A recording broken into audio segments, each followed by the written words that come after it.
बात समझ में आ रही है आपके? गतिशील है मतलब क्या है, उसका वेग है। गतिशील है मतलब उसका वेग है। स्थिर है मतलब वेग उसका शून्य है। इस बात को समझने की कोशिश करना आप। अब देखिए क्या हो गया कि गतिशील आवेश होंगे तो किस प्रकार का क्षेत्र उत्पन्न होगा। गतिशील आवेशों के कारण विद्युत क्षेत्र भी उत्पन्न होगा और चुंबकीय क्षेत्र भी उत्पन्न होगा। ये बात आप हमेशा ध्यान रखें और इम्पोर्टेंट बात है ये।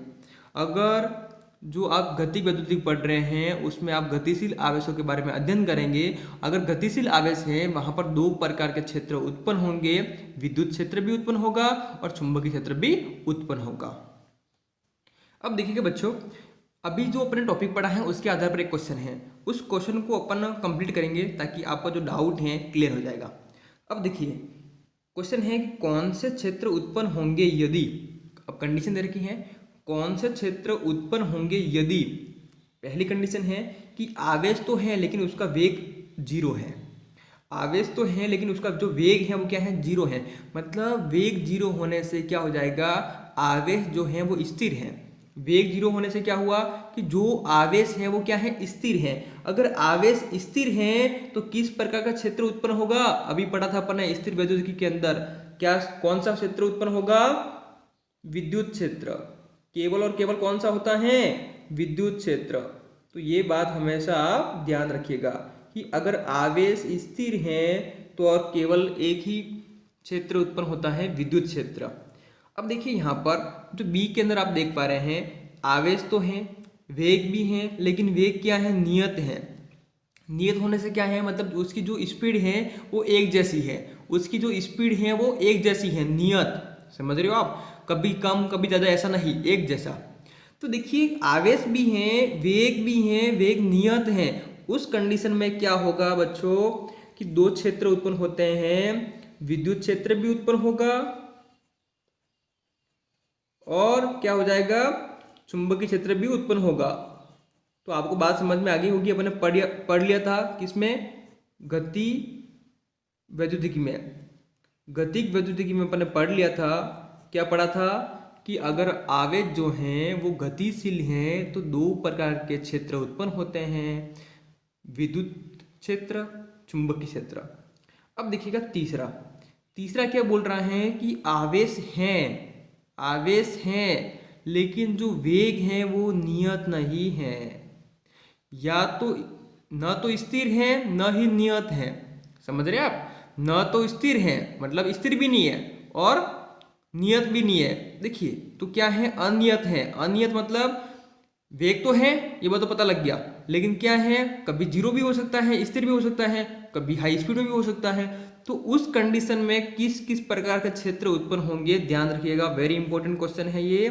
क्या हो जाएगा, देखिए अगर वो स्थिर हुआ, गतिशील है, नियत नहीं है, स्थिर भी होगा तो विद्युत क्षेत्र भी उत्पन्न होगा और क्या हो जाएगा, चुंबकीय क्षेत्र भी उत्पन्न होगा और नियत नहीं होने के कारण एक और उत्पन्न होंगे, वो क्या होंगी, चुंबकीय तरंगे। क्या आ जाएगा, चुंबकीय तरंगे। तो इन बातों को आप हमेशा ध्यान रखिएगा और याद करिएगा, ऐसे क्वेश्चन आए हुए हैं 1 नंबर के लिए। अब मैं आगे बढ़ रहा हूँ आवेश को लेकर, समझने की कोशिश करना। अगर कहीं पे भी डाउट रहता है तो आप कमेंट्स के माध्यम से बोल सकते हैं, तो आपको दोबारा समझाने की कोशिश कर दी जाएगी, या फिर मैंने आपको व्हाट्सअप नंबर दे रखा है, वहां से आप क्या कर सकते हैं, कांटेक्ट कर सकते हैं। अब देखिए यहाँ पर अपन पढ़ने वाले हैं आवेश, यहाँ पर अपन पढ़ने वाले हैं क्या है, आवेश। अब देखिएगा आवेश क्या होता है कि वस्तु में इलेक्ट्रॉन की कमी या वृद्धि आवेश कहलाती है। वस्तु में इलेक्ट्रॉन की जो कमी है और वृद्धि है उसे अपन आवेश कहते हैं। सिंपल सी डेफिनेशन है, वस्तु में इलेक्ट्रॉन की कमी होना या वृद्धि होना आवेश कहलाती है। आवेश को मैं स्मॉल क्यू या फिर कैपिटल क्यू से प्रदर्शित करता हूँ। अब देखिए आवेश को, आवेश की पहचान क्या है, अपन किससे पता करेंगे कि आवेश है, तो अपन क्या करेंगे, उसको स्मॉल क्यू या फिर कैपिटल क्यू से उसे प्रदर्शित करेंगे। अब देखिए एक खास बात बोली गई है यहाँ पर जो आपको ध्यान रखनी है। क्या बोल रहा है, आवेश की संकल्पना इलेक्ट्रॉन के आधार पर दी जाती है। मतलब ये है कि आवेश उत्पन्न हो रहा है या नहीं हो रहा है, जो भी अपन संकल्पना करेंगे, जो भी बात करेंगे अपन किसके आधार पर करेंगे, इलेक्ट्रॉन के आधार पर। समझ रहे हैं, इलेक्ट्रॉन जैसे अपन ऊपर पढ़ लिया, आपको पता लग गया होगा कि वस्तु में इलेक्ट्रॉन की कमी या वृद्धि आवेश है। तो देखिए इलेक्ट्रॉन कम होने से, ज़्यादा होने से आवेश का निर्माण होता है। तो उसी प्रकार से तो आवेश की कल्पना जो की अपन ने, आवेश का निर्माण किया, तो वो किस आधार पर होगा? इलेक्ट्रॉन के आधार पर ही होगा। तो आवेश की जब भी बात करेंगे मतलब किस पर होगी? इलेक्ट्रॉन पर होगी, ध्यान कर लेना। अब देखिए बात करता हूँ मैं आगे कि आवेश दो प्रकार के होते हैं। आवेश जो हैं दो प्रकार के होते हैं। पहला है धन आवेश, दूसरा है ऋण आवेश। आवेश दो प्रकार के होते हैं, पहला है धन आवेश, दूसरा क्या है? ऋण आवेश। अब पहला देखिएगा, यदि किसी वस्तु में इलेक्ट्रॉन की हानि होती है तो इसे धनावेशित कहा जाता है। यदि किसी वस्तु में इलेक्ट्रॉन की हानि होती है, अगर इलेक्ट्रॉन की हानि हो रही है, हानि होने से क्या होगा? वो धनावेशित हो जाएगा। अब देखिए इलेक्ट्रॉन की हानि हुई मतलब क्या हुआ कि इलेक्ट्रॉन एक निकाल के फेंक दिया। हानि से क्या समझ रहे हैं आप? मतलब आपसे तो निकल गया ना, वो आपसे तो कम हो गया, मतलब एक इलेक्ट्रॉन अपन किसी से निकाल के फेंक दे रहे हैं। फेंकने से क्या हुआ? अगर देखिए फेंकने से मतलब है किसी को दान दिया, दान दिया तो क्या होगा? प्लस आता है। अगर किसी से लेते हैं तो देखिए किसी को अपन दे रहे हैं, दे रहे हैं मतलब क्या होगा? प्लस आएगा। किसी से ले रहे हैं कर्जा हुआ, ऋण हुआ, क्या आ जाएगा? माइनस। देखिएगा मैं आगे आपको एक्सप्लेन करूंगा। धनावेश क्या होता है? यदि किसी वस्तु में इलेक्ट्रॉन की हानि होती है, कोई वस्तु है इलेक्ट्रॉन की हानि होती है तो इसे धनावेशित कहा जाता है। दूसरा है ऋण आवेश। यदि किसी वस्तु में इलेक्ट्रॉन की वृद्धि होती है तो इसे ऋणावेशित कहा जाता है। इलेक्ट्रॉन की वृद्धि होना, इलेक्ट्रॉन से किसी से उधार लेना, मतलब क्या होगा? कर्जा, मतलब ऋणावेशित कहलाता है। ध्यान दीजिएगा। अब देखिएगा यहाँ पर मैं आपको समझाऊंगा कि अपन ने जो पढ़ा कि आवेश के दो प्रकार हैं, धनावेश और ऋणावेश। अब देखिए उसमें कब धनावेश कहलाएगा, कब ऋणावेश कहलाएगा, देखिएगा। जैसे मैं सोडियम की बात करता हूँ, सोडियम में देखेंगे आपकी जो इलेक्ट्रॉन होते हैं, इलेक्ट्रॉन कितना होता है? 11 होता है। कितने हैं अभी इसमें? इलेक्ट्रॉन 11 है। अब देखिए इलेक्ट्रॉन 11 है। अब यहाँ पर देखना इसमें इलेक्ट्रॉन कितने हैं? 10 हो गए, क्योंकि एक बाहर निकाल दिया अपन ने। देखिए सोडियम में कितने हैं इलेक्ट्रॉन? 11 है। प्रोटॉन भी कितने हैं? 11 है। इलेक्ट्रॉन कितने हैं? 11 हैं। प्रोटॉन भी कितने हैं? 11 हैं। जब मैंने एक इलेक्ट्रॉन, मतलब देखिए आपने देखा होगा कि जब इसका अष्टक पूर्ण की बात करते हैं क्या होता है? पहला 2 पूरा हो जाएगा, फिर 8 हो जाएगा, ये 11 नंबर पे है, फिर कितना आता है? 8, 10 और 1 रहा। समझ रहे हो? अपन अष्टक पूर्ण की बात करते हैं, आपने अष्टक नियम पढ़ा होगा, जिसमें क्या होता है? पहला कक्षक 2 से पूर्ण होता है, फिर 8 से। समझ रहे हो? 8 के बाद में क्या होता है? 8 के बाद में 8 मतलब 8 बनाने होते हैं लास्ट वाले में। तो यहाँ पर देखिए कम 1 है अपने पास में, तो अपन ने क्या किया? 1 को दान कर दिया, किसी और को दे दिया। तो यहाँ पर देखिएगा कि पहला तो पूरा हो गया, दूसरा पूरा हो गया है, ये अपने पास में एक्स्ट्रा था। तो अपन किसी से 7 उधार ले, अपन किसी से 7 उधार ले, इससे अच्छा तो 1 देना अच्छा रहेगा। तो अपन ने 1 दे दिया, 1 दान में लेने से मतलब 1 निकाल दिया। निकालने के बाद में यहाँ पे इलेक्ट्रॉन कितने रहे? 10 रहे। और प्रोटॉन कितने हैं? प्रोटॉन तो उतने उतने ही रहेंगे ना। प्रोटॉन कितने हैं? 11 के 11 है। समझ रहे हो मेरी बात? प्रोटॉन तो 11 के 11 ही रहेंगे, इलेक्ट्रॉन कितना हो गया? 1 कम हो गया। अब देख रहे हैं आप, यहाँ पर समझने की कोशिश करना कि जो इलेक्ट्रॉन अपन ने क्या किया? दान कर दिया, किसी और को दे दिया, उसके कारण क्या हो गया है कि Na पर क्या आ गया है? प्लस आ गया है, मतलब धनावेशित हो गया। वो धनावेशित कहलाएगा, धनावेश कहलाएगा। अब यहाँ पर देखना, जब मैं क्लोरीन की बात करता हूँ कितने नंबर पे आता है? 17 पर।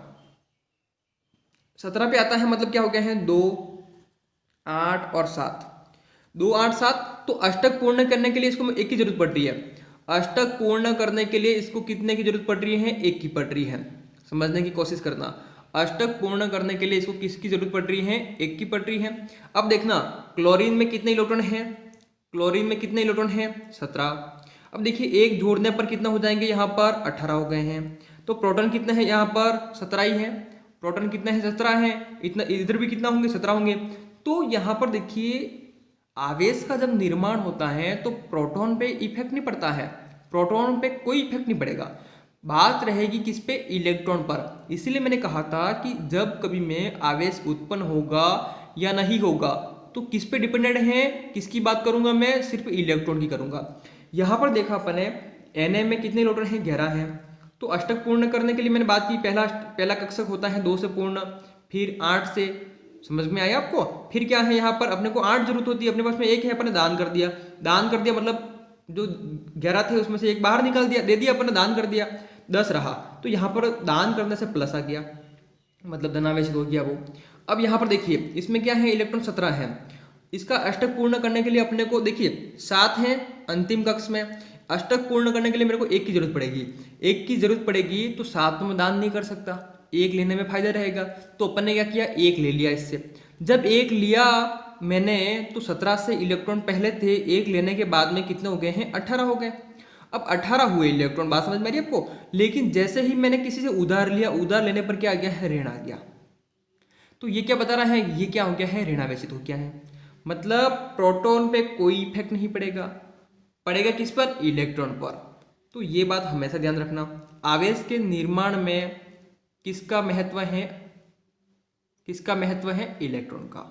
इलेक्ट्रॉन की कमी वृद्धि ही क्या है, आवेश है।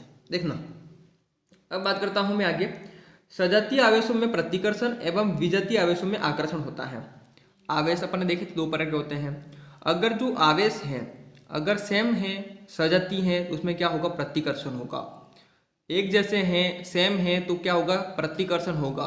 अगर अलग अलग प्रजाति के हैं, जैसे कि एक प्लस का है, एक माइनस का है, क्या होगा, आकर्षण होगा। अब खुद जानते हैं इस बात का, आप इस बात को खुद जानते हैं कि अलग अलग प्रजाति होती है तो आकर्षण होता है, अगर सेम प्रजाति होती है तो प्रतिकर्षण होता है। समझ गए होंगे, अब डिटेल से नहीं बोलूँ मैं। अब देखिएगा यहाँ पर कि ये क्या है, सेम प्रजाति है, माइनस माइनस और प्लस प्लस, तो क्या होगा, प्रतिकर्षण होगा। देखिए यहाँ पर क्या है, एक प्लस एक माइनस है, अलग अलग प्रजाति के आवेश हैं, तो क्या होगा यहाँ पर, मतलब अलग अलग प्रजाति मतलब विजातीय, अलग अलग है, क्या होगा, आकर्षण होगा। ये बात आप अच्छी तरह से समझ जाना। अब मैं आ रहा हूं आवेश की मात्रक पर। देखिए यहाँ पर देखेंगे आप, यहाँ पर देखेंगे आप कि आवेश का मात्रक, आवेश का मात्रक पढ़ रहे अपन। तो यहाँ पर देखिए बच्चों कि आपको ध्यान रखना होगा, अपन जब धारा का टॉपिक पढ़ते हैं तब धारा आई मतलब क्या होती है, धारा। तो धारा उत्पन्न करते हैं अपन। तो धारा उत्पन्न कब होती है, जब आवेश बहते हैं और टी समय के सापेक्ष। अगर आवेश बह रहे हैं और किसके सापेक्ष, टी समय के, तो क्या होती है, धारा उत्पन्न होती है। अब धारा उत्पन्न हुई तो वहां से अपन रिलेशन निकालेंगे किसका, आवेश का। क्योंकि क्यू क्या है, आवेश है, आई क्या है, धारा है, टी क्या है, समय है। अब अपने को क्यू की बात की तो देखिए क्यू निकालना है, टी को मैंने उधर भेज दिया, तो आई इंटू टी हो गया है, इक्वल टू क्या है, क्यू है। क्यू क्या है, यहाँ पर आवेश है, आई क्या है, धारा है, टी क्या है, समय है। अब देखिए मैं आता हूँ इसके एसआई मात्रक। देखिए एसआई मात्रक होगा किसका, आवेश का। देखिए आई क्या है, विद्युत धारा है, विद्युत धारा हो गया, इंटू क्या है, समय हो गया। देखिए विद्युत धारा को अपन किस में मापते हैं, एम्पियर में, एम्पियर आ गया। और समय को किस में मापते हैं, सेकंड में। किसके अंदर, एसआई पद्धति के अंदर। तो देखिए एम्पियर इंटू सेकंड क्या होता है, कूलाम होता है। तो यहाँ पर आपने दो बात सीखी। पहली बात क्या है कि आवेश का जो मात्रक है वो क्या है, एम्पियर इंटू सेकंड है, या फिर उसको बोल सकते हैं कूलाम है, क्योंकि एम्पियर इंटू सेकंड ही कूलाम होता है। तो ध्यान देना, आवेश का मात्रक क्या है, कूलाम। क्लियर है, कहाँ से निकाला अपन ने, विद्युत धारा से। क्योंकि जब मैं धारा उत्पन्न करूंगा, धारा उत्पन्न कब होगी, आवेश को बहाऊंगा, मतलब आवेश बहेंगे, किसके सापेक्ष बहेंगे, समय के सापेक्ष, टी के सापेक्ष, तभी धारा उत्पन्न होती है। वहां से मैंने ये इसका मात्रक निकाला है। तो आप आराम से समझ सकते हैं इसको, और रटने की जरूरत नहीं है, समझ जाएंगे, कभी नहीं भूलेंगे। फिजिक्स रटने की जरूरत नहीं है, आपको समझनी है। ठीक है, मेरे साथ बने रहिए और आपके इस चैनल को फैलाइए, तो मैं आपको कंटिन्यू बेस्ट वीडियो दूंगा और आप भी याद करेंगे। आपके पूरे में से पूरे नंबर आएंगे, 56 में से 56 नंबर आएंगे। अब देखिए बच्चों, अपन आगे पढ़ने वाले हैं आवेश की मात्रक को ही। पहले पढ़ा अपन ने एसआई पद्धति में, अब पढ़ रहे हैं पर सीजीएस पद्धति में। आवेश का मात्रक क्या होगा, सीजीएस पद्धति में होता है आवेश का मात्रक स्टेट कूलाम। सीजीएस पद्धति में आवेश का जो मात्रक है वो क्या होता है, स्टेट कूलाम। ध्यान रखिएगा। और एक कूलाम में कितने स्टेट कूलाम होते हैं, ध्यान देखना कि जो एक कूलाम है, अपन ने ऐसे पद्धति में पढ़ा है कि आवेश का मात्रक कूलाम होता है, एम्पीयर इंटू सेकंड कूलाम। ठीक है, एक कूलाम में कितने स्टेट कूलाम होते हैं कि 3 × 10⁹ स्टेट कूलाम होते हैं। मतलब एक कूलाम बड़ा है, समझ रहे आप। देखिएगा, इसके बाद में आता है किसका मात्रक, आवेश का। विद्युत चुंबकीय मात्रक है, जिसे अपन EMU कहते हैं। तो एक EMU मतलब कितना होता है, 3 × 10⁻10 स्टेट कूलाम, या फिर बोल सकता हूँ 10 कूलाम के बराबर में। या फिर बोल दीजिए आप कि एक EMU मतलब क्या हो गया है, 10 कूलाम। तो एक कूलाम बराबर कितना हो जाएगा, 1/10 EMU। अगर मैं विद्युत चुंबकीय मात्रक का 1/10वां भाग निकालूंगा तो वो क्या होगा, 1 कूलाम होगा। देखिए आगे और है इसकी इकाई मात्रक क्या है कि आवेश की सबसे बड़ी इकाई मतलब आवेश का जो सबसे बड़ा मात्रक है वो कौन सा है, फेराडे है। फेराडे है, फेरड नहीं, फेरड तो धारिता का मात्रक हो जाएगा, फेराडे है, ध्यान देना। तो एक फेराडे में कितने कूलम आवेश होते हैं, एक फेराडे के अंदर अंदर 96,500, एक फेराडे के अंदर 96,500 कूलम आवेश होते हैं। अब देखिए जब अपन न्यूमेरिकल करेंगे तो कुछ अपने को मान पता होना जरूरी है जो अपन अभी पढ़ने वाले हैं, ध्यान से देखिएगा। जैसे कि एक माइक्रोकूलम, एक माइक्रोकूलम का मतलब क्या होता है, 10⁻⁻6 कूलम। देखिए माइक्रो का मतलब होता है 10⁻⁻6, कूलम में कूलम आ गया।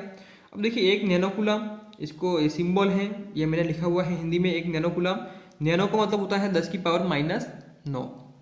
अब देखिए पिकोकूलम 10⁻⁻12, 10⁻⁻12। मिलीकूलम, मिली का मतलब होता है 10⁻⁻3। तो मुझे उम्मीद है कि ये जो मान है आप याद रख पाएंगे। माइक्रो मतलब 10⁻⁻6, नैनो मतलब 10⁻⁻9, पिको का मतलब 10⁻⁻12 और मिली का मतलब है 10⁻⁻3। ओके। अब यहाँ पर देखिएगा बच्चों कि अपन जो पढ़ने वाले हैं अब वो क्या है कि आवेश से संबंधित कुछ बातें हैं, तथ्य हैं, उनको देखिएगा। आवेश जो है अदिश राशि है, आवेश अदिश राशि है, इसकी कोई डायरेक्शन नहीं है, समझने की कोशिश करना। अब देखिए आवेश के लिए इलेक्ट्रॉन उत्तरदायी है न कि प्रोटॉन, बिल्कुल सही बात है। अपन ने देखा कि आवेश जब उत्पन्न होता है, कब उत्पन्न होता है, जब उसमें इलेक्ट्रॉन की कमी हो या वृद्धि हो। प्रोटॉन का उसमें कोई जिक्र ही नहीं है, कोई फर्क ही नहीं पड़ेगा उसका, ठीक है। तीसरी बात है कि आवेशन की सही जांच, अगर आवेश का सही जांच करना है कि आवेश है या नहीं तो उसका सही जांच किसके द्वारा होगा, प्रतिकर्षण के द्वारा। अगर दो आवेश है अपने पास में, उनके मध्य प्रतिकर्षण हो रहा है मतलब वो दो आवेश हैं, क्योंकि आकर्षण तो एक आवेशित व उदासीन वस्तु भी हो सकती है। आकर्षण जैसे कि आप देखेंगे कि आपने अगर कंघी को बालों में घुमाया है, फिर आपने टुकड़ा, कागज के टुकड़े को वहां पर पास में ले जाएंगे, वो आकर्षण होगा, आकर्षित हो जाएगी, चिपक जाएगी, लेकिन प्रतिकर्षित नहीं होगी वो, लेकिन प्रतिकर्षित नहीं होती है। समझने की कोशिश करें आप। तो आवेश कब कह सकते हैं अपन, जब दो आवेश हैं उनके मध्य में प्रतिकर्षण होगा तो ही अपन कह सकते हैं कि वो आवेश हैं। अगर प्रतिकर्षण होता है तो आवेश है, अन्यथा नहीं है। यहां बात कर रहे हैं अपन कि आवेशों का जो बीजगणितीय योग होता है, क्या कह रहा है, आवेशों का बीजगणितीय योग होता है। मतलब देखिए आवेश को आप जोड़ भी सकते हैं और घटा भी सकते हैं, बात समझ में आ रही है। आवेशों को आप जोड़ भी सकते हैं और घटा भी सकते हैं, अर्थात क्या बोल रहा है ये, आवेशों को उनके चिन्ह के साथ जोड़ा जाता है। देखिए प्लस में है तो पॉजिटिव से, मतलब प्लस में है तो जुड़ जाएंगे, माइनस में है तो घट जाएंगे, इस प्रकार से उसके जो साइन है उनके माध्यम से अपन आवेश को जोड़ सकते हैं और घटा सकते हैं। अब देखिए बच्चों अपन जो आगे पढ़ने वाले हैं वो क्या है, विभिन्न कणों पर आवेश व द्रव्यमान के मान। अब जो अपन पढ़ने वाले वो क्या है कि विभिन्न कणों पर आवेश व द्रव्यमान के मान ज्ञात करेंगे, मान प्राप्त करेंगे। पहला है इलेक्ट्रॉन। तो देखिए यहाँ पर इलेक्ट्रॉन की बात कर रहा हूँ। इलेक्ट्रॉन पे जो आवेश होता है, अपन आवेश की गणना कर रहे हैं और द्रव्यमान की। आवेश, आवेश इलेक्ट्रॉन पे आवेश क्या होता है, ई होता है, लेकिन जब इलेक्ट्रॉन की बात करता हूँ क्या होगा, नेगेटिव होगा। देखिए ई क्या है, इलेक्ट्रॉन है, ई क्या है, आवेश है, ठीक है। आवेश के कमी या वृद्धि को ही तो अपन क्या कहते हैं, हाँ इलेक्ट्रॉन के कमी या वृद्धि को ही तो अपन आवेश कहते हैं, समझ रही हो। इलेक्ट्रॉन के कमी और वृद्धि को ही तो अपन आवेश कहते हैं। तो यहाँ पर देखिए Q इक्वल टू क्या है, ई होगा, लेकिन इलेक्ट्रॉन पर जो ई होता है, जो आवेश होता है वो नेगेटिव होता है। इलेक्ट्रॉन पे जो आवेश होता है वो क्या होता है, नेगेटिव होता है। तो Q इक्वल टू क्या हो जाएगा, माइनस का ई, और जो ई का मान है वो क्या है 1.6 इंटू 10⁻⁻19 कूलम। अब यहाँ पर देखना आप फाइनली क्या हो जाएगा कि Q इक्वल टू क्या हो गया है, -1.6 इंटू 10⁻⁻19 कूलम हो जाएगा। ये किसका आवेश है, इलेक्ट्रॉन का। अब देखिए इलेक्ट्रॉन का द्रव्यमान भी देख लो कितना है, 9.1 इंटू 10⁻31 किलोग्राम है। या फिर बोल सकता हूँ कि जो द्रव्यमान होगा प्रोटॉन का, जो द्रव्यमान होगा प्रोटॉन का, उसमें मैं 1840 का भाग दूंगा तो मेरे को किसका द्रव्यमान मिलेगा, इलेक्ट्रॉन का। जो प्रोटॉन का द्रव्यमान है उसमें अगर मैं भाग देता हूं 1840 का, मतलब किसका मेरे को मान मिलेगा, इलेक्ट्रॉन के द्रव्यमान का। समझने की कोशिश कर रहे हैं आप, ठीक। देखिए बच्चों ये एक शानदार नोट्स बनाए हैं मैंने बड़ी मेहनत से आपके लिए, तो आप एक काम करेंगे, जब पढ़ाई करेंगे तो एक बार वीडियो देख लेंगे, जब दोबारा इसको रिवीजन के तौर पर देखेंगे तो एक काम करना कि पेन और कॉपी लेकर बैठना, तो साथ में देखते हुए वीडियो को रोकते हुए इसको नोट कर लेंगे आप, आपके नोट्स भी तैयार हो जाएंगे, पढ़ाई की पढ़ाई हो जाएगी। देखिएगा, प्रोटॉन की बात करता हूँ, प्रोटॉन पे जो आवेश होता है, प्रोटॉन की बात करता हूँ, प्रोटॉन पे जो आवेश होता है वो पॉजिटिव होता है। तो Q इक्वल टू हो जाएगा प्लस का E, और E का मान तो मेरे को पता है, E का मान क्या होता है 1.6 इंटू 10⁻⁻19 कूलम। ठीक बात है, तो मैंने यहाँ पे मान रख दिया, तो ये आ गया है प्रोटॉन का प्रोटॉन का आवेश। अब यहाँ पर देखिएगा द्रव्यमान की बात करता हूँ, द्रव्यमान क्या होता है कि 1.67 इंटू 10⁻⁻27 किलोग्राम। अब देखिए न्यूट्रॉन की बात करूंगा तो आपको बात समझनी जरूरी है कि न्यूट्रॉन पे आवेश नहीं होता है। बहुत अच्छी बात है, बारीकी से पढ़ा रहा हूँ मैं आपको कि जो न्यूट्रॉन है उस पर आवेश नहीं होता है। न्यूट्रॉन पे आवेश नहीं है मतलब Q इक्वल टू क्या हो जाएगा, 0 हो जाएगा। ये बात जरूरी है जाननी आपको। लेकिन द्रव्यमान होता है इसका, क्या होगा कि 1.672, द्रव्यमान क्या होगा इसका कि 1.672 इंटू 10⁻⁻27 किलोग्राम। ठीक है, अब देखिए लास्ट है यहाँ पर अल्फा कण। अल्फा कण क्या होता है 2He4, हीलियम पे बात करते हैं अपन। तो यहाँ पर देखिए इलेक्ट्रॉन कितने हैं, यहाँ पर 2 हैं, तो आवेश क्या हो गया है 2E। E का मान पता है, अपन ने गुणा करके लिख दिया है, कितना हो जाएगा 3.2 इंटू 10⁻⁻19 कूलम। अब द्रव्यमान की बात करूंगा, द्रव्यमान क्या होगा कि जो प्रोटॉन का द्रव्यमान है उसका 4 गुना होगा, जो प्रोटॉन का द्रव्यमान है उसका क्या होगा 4 गुना होगा। तो देखिए प्रोटॉन का द्रव्यमान क्या है, उसमें उसका क्या हो गया है 4 गुना, वो किसका द्रव्यमान आ जाएगा अल्फा कण का। मुझे उम्मीद है आपको समझ में आ गया होगा। देखिए बच्चों, अगर आपको समझ में आया है तो आपको कमेंट्स करके बताना है। आप सभी के जितने भी देखोगे उनकी कमेंट्स आनी बहुत ज़रूरी है, ताकि मेरे को लगे कि आपको समझ में आ रहा है और आपके लिए मेरे को मेहनत करनी जरूरी है। तो आपके मन में जो भी हाव भाव हैं, आपको जैसे समझ में आया है वैसे कमेंट्स करनी है और अपने दोस्तों तक ये बात पहुंचानी है कि अब